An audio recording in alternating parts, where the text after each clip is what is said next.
In the name of the Father, and of the Son, and of the Holy Spirit, amen.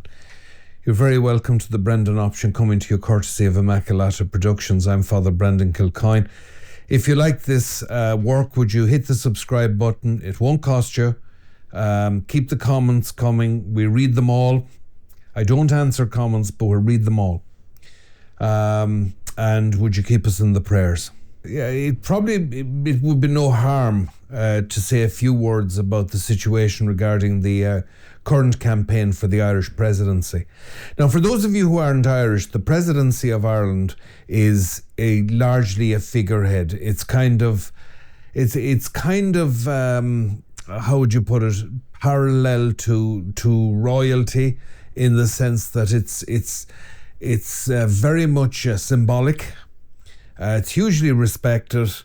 The president has certain minimal powers, among them the power to delay legislation if he or she considers that the government may be acting contrary to the public interest, contrary to the Constitution, and to refer such matters to the Supreme Court. So it does have some powers. It's surrounded with a great deal of ceremony, but most power resides with the government and the Prime Minister, for which office the Gaelic word is Taoiseach. The Irish word is Taoiseach. So the President, the Uachtaráin, is largely ceremonial. However, presidential campaigns are generally hard fought and can be indeed quite vicious. Probably because the symbolic is actually very powerful in its own way. And one of the things very much on the minds of conservatives, of Catholics, of Christians generally, I suspect, in Ireland at the moment, of pro-life people, is that an outstanding candidate, Maria Steen, barrister, journalist, just an all-round wonderful candidate from our point of view, a sterling pro-life record, a superb television debater, has basically been excluded by entirely legal means. So by using the rather Byzantine system by which candidates are proposed and permitted to go ahead into the campaign, into the contest, the government has made sure that only 3 candidates have made it, and the 3 candidates involved are kind of shades of the magnolia, the political magnolia that is permitted by the government. One of them is quite hard left, and the other 2 are very much, I'd have thought, centre. Yeah. Maria Steen would have added choice, would have represented a significant minority in the country who hold traditional values, and it would have been politically, I think, literate, and it would have been socially very positive to have allowed her to go through. But she was not allowed to go through. 2 other candidates were also unceremoniously shafted.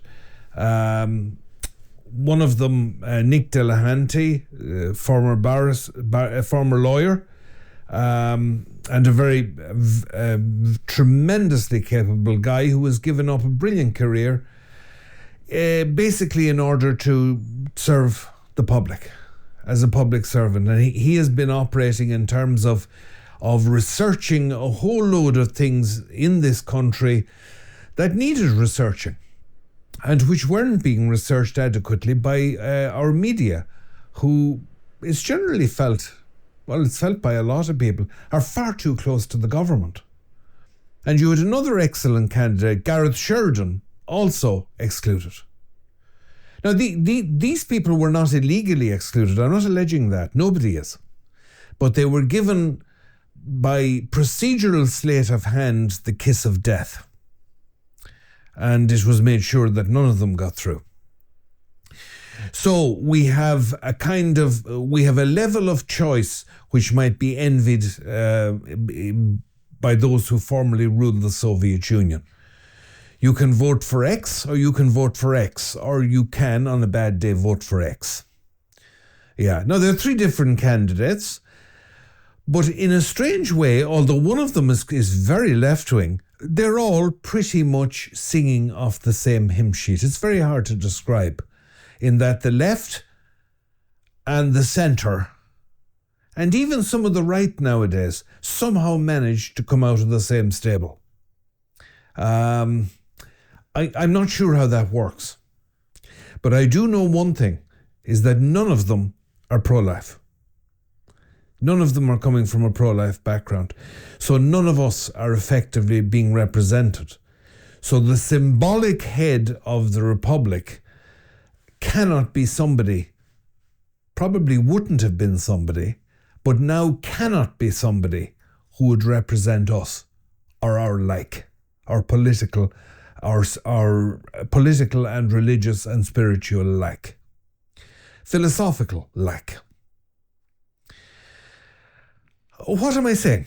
Because I'm just recounting the bad situation we're in. Well, I'm saying we're in a bad situation. You probably knew that already. God knows we did. But it's weirdly reassuring to have it made so brutally clear. Yeah? Is that we will not be allowed to even attempt election for this important symbolic role. Ireland nowadays is a democracy, and it exhibits some of the characteristics of democracy which we're worried about we're worried about while this political system was still in formation in the 19th century. Tocqueville, the famous commentator on democracy in America and the French Revolution, does comment on, the possibility in democracy for demagogues to emerge. He does comment on the tyranny, the tyranny of the majority, and all the rest of it. Democracy is not a perfect system. It's a pretty awful system in some ways, but it's the best one we've managed to find so far. We learned that the hard way in the first half of the 20th century. I'm not arguing against democracy. I'm saying that democracy, by its nature, stinks. Right? It will never not stink.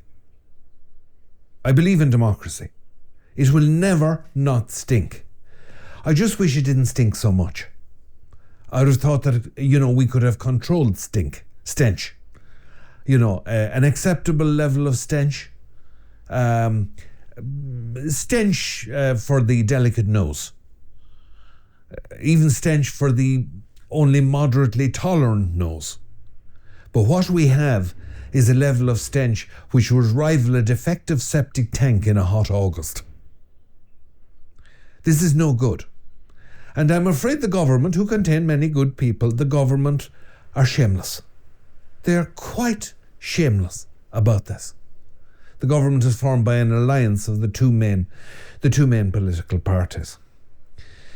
So I don't see any good coming for our cause. And I talk openly about our cause, which is the Western Christian cause.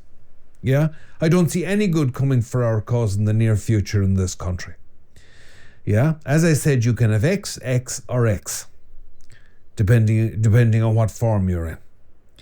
Yeah? And strangely, although they shouldn't, and it doesn't work on paper, strangely, they all look and sound in the end the same, and are coming from the same stable and singing from the same liberal hymn sheet. Wish us joy of it. Keep a good thought for us.